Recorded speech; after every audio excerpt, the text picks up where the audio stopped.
দেখো ভাই, আমরা 8-10 জনের মতো এত স্মার্ট ছেলে না। আমি গ্রামের সাদে মধ্যবিত্ত পরিবারের সাধারণ একজন কৃষকের সন্তান।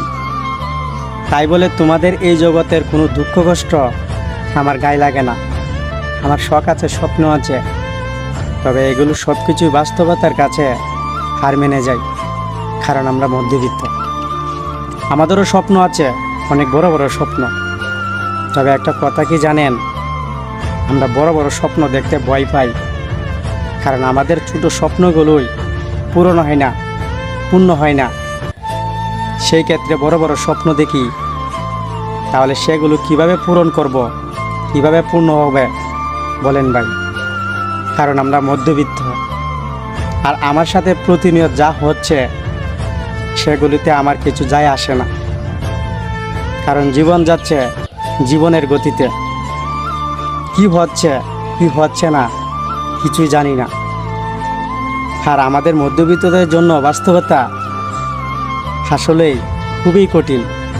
আমাদের বাস্তবতা নতুন করে চিনতে হয় না, জানতে হয় না, কারণ আমাদের শুরু থেকেই আমরা বাস্তবতার সাথে লড়াই করি। আমাদের জীবন, আমাদের শুরুটাই হয় বাস্তবতার সাথে যুদ্ধ করে, কারণ আমরা প্রতিনিয়ত লড়াই করে আমাদের বাঁচতে হয়। আর আমাদের সংগ্রামটাই বাস্তবতার সাথে, আর আমাদের বাস্তবতা শিখাতে আসেন না। এর জন্য আমাদের কখনো বাস্তবতা চেনাতে কিংবা বোঝাতে হয় না।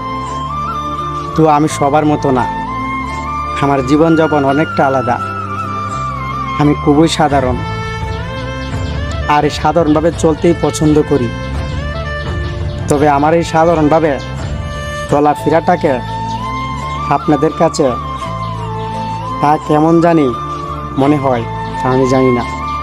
কেউ এটাকে দুর্বলতা মনে করবেন না, এটা আমার দুর্বলতা না, এটাই আমার শক্তি। আর আমার জীবনের সাথে যা হচ্ছে তার জন্য আমি সবসময় আলহামদুলিল্লাহ।